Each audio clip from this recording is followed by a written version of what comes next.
They didn't just find his body, they found pieces of it buried deep in his own farm's slurry tank. And now the question that no one can answer is this: who hated Michael Gaine enough to kill him like that? He was a quiet man from Kerry, a farmer, a local, no criminal record, no known enemies. But someone out there didn't just want him gone, they wanted him erased, dismembered, hidden, forgotten. And the most chilling part: the people closest to him are saying what the police won't. This wasn't random, this was personal. In this video, we're not here to recycle the headlines. We're digging into the real theories behind why someone may have wanted Michael Gaine dead based on verified facts, eyewitness reports, and what the authorities are still not saying out loud. Michael Gaine was last seen alive on March 20th, 2025 in Kenmare, County Kerry, where he was spotted buying phone credit at a local shop. That was it. No dramatic exit, no known distress, just a normal day. But by the next morning, something was off. His car, wallet, and phone were still at his farmhouse untouched. His bed didn't look slept in, and Michael gone. For weeks, the investigation dragged. Locals began to whisper. Friends started organizing searches. The authorities said very little. Then May 16th. 2 full months later, a horrific discovery was made during slurry spreading on his own property. Human remains, dismembered, and dumped into the slurry tank, a toxic mixture of waste used in farming, capable of dissolving evidence and masking decay. DNA confirmed the worst. It was Michael Gaine. A chainsaw was found and taken in for forensic testing. It was reportedly discovered on or near the farm and is being analyzed as a potential murder weapon. And just like that, the case shifted from missing person to homicide investigation. But the horror doesn't stop at the crime scene. It deepens when you realize just how calculated this act was. Someone didn't panic, they planned. They knew how to hide a body, and they chose a place designed to destroy the evidence, the victim's own land. Just days after Michael's remains were confirmed, Gardaí arrested a man in his 50s, someone who was known personally to Michael Gaine. They didn't name him, they didn't charge him, and after questioning, they released him, but not before the public started asking the obvious. Was this murder the result of a personal vendetta? This wasn't a sloppy act of rage. Whoever killed Michael knew the land, knew how to avoid cameras, and likely knew Michael's routines.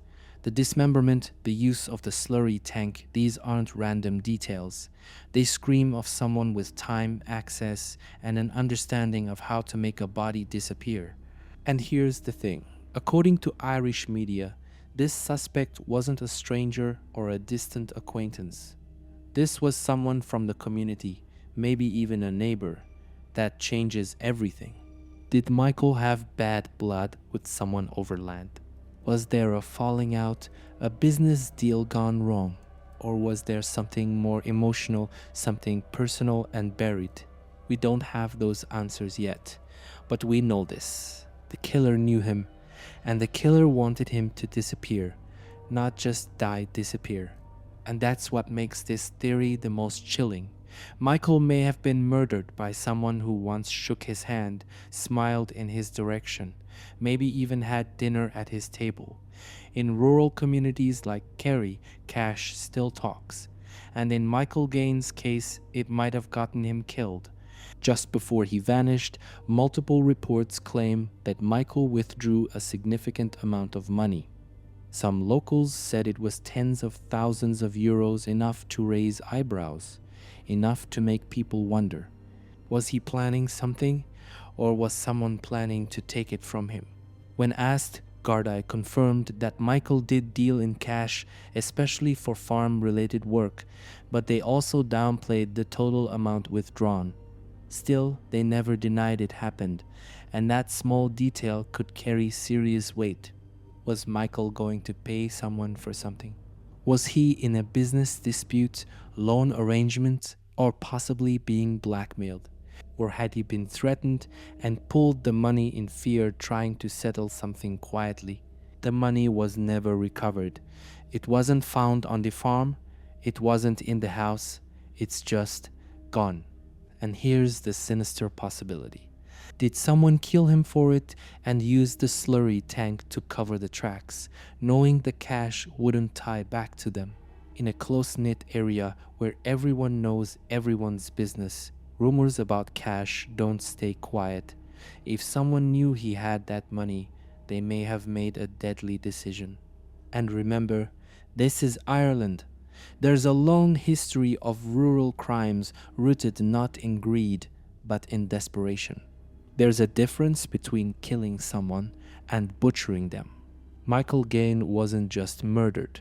He was dismembered, hidden in toxic farm waste, and left to rot where no one would find him. That's not random. That's not a mistake. That's hatred. And in rural Ireland, especially farming communities, grudges don't fade easily. Sometimes they last for years, generations even. And if you ask the locals around Kerry, they'll tell you straight. Michael was liked, but he wasn't without enemies. According to Irish Times and the Times UK, the brutality of the murder is what's most shocking. Even detectives described it as barbaric. This wasn't a panicked act. It felt like a message, a warning, a final revenge. Could this have been a long-standing land feud that finally boiled over? Was it someone he trusted, but who'd been quietly building resentment for years? Or could it have been a personal betrayal, something only the two of them knew that turned into vengeance? And here's something to consider. No signs of forced entry, no public threats, no robbery. Just cold, calculated violence by someone who had the time, the knowledge, and the anger to finish the job. This wasn't just about money. This was personal. What if Michael Gaine wasn't killed out of anger or greed? What if he was killed because he knew something? It's a theory that's whispered in towns like Kenmare quietly behind closed doors, and it goes like this. Michael found out something he wasn't supposed to know. He lived alone on that farm. He was a landowner. That means he had space, access, and eyes on a lot of ground, and it raises the possibility that he may have seen or overheard illegal activity near his land, like dumping, poaching, or even drug-related movements. Discovered someone using his land without permission or conducting business that could lead to legal trouble. Or even stumbled upon evidence or people connected to something bigger than him. One local outlet reported that Gardaí were looking into unusual activity in the area prior to his disappearance. That phrase, unusual activity, is vague on purpose, but it opens the door. Add to that the detail that his chainsaw was recovered and tested, not just as a potential weapon, but as a tool possibly linked to something else happening on the land. Was Michael going to report something? Did he confront someone who was afraid of being exposed? And the scariest part, in a rural area, miles from the nearest town, who would hear you scream? Whatever it was that Michael may have found, one thing's clear. Someone made sure he never spoke about it again.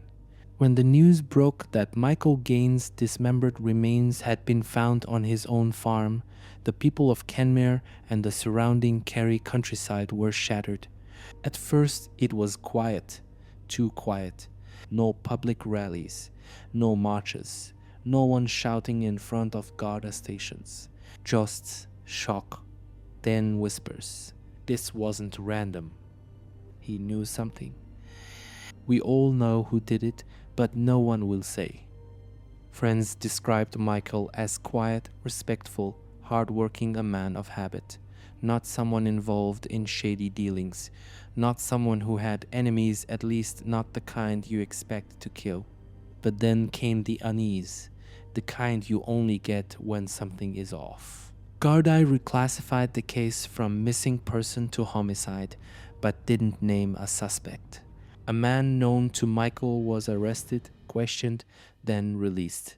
No public statements from potential witnesses. No real public outcry, even as the brutal truth emerged.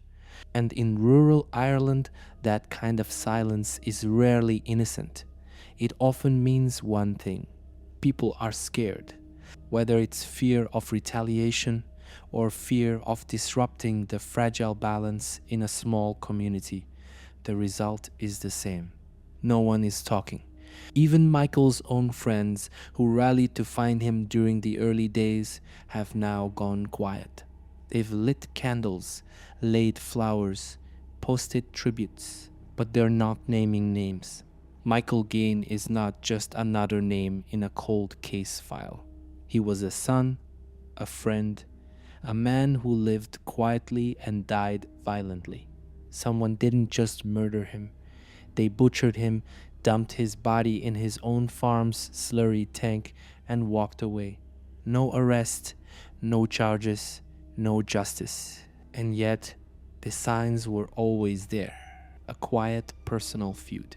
Missing cash. Local tension. Possible discovery of something bigger and darker than anyone's admitting.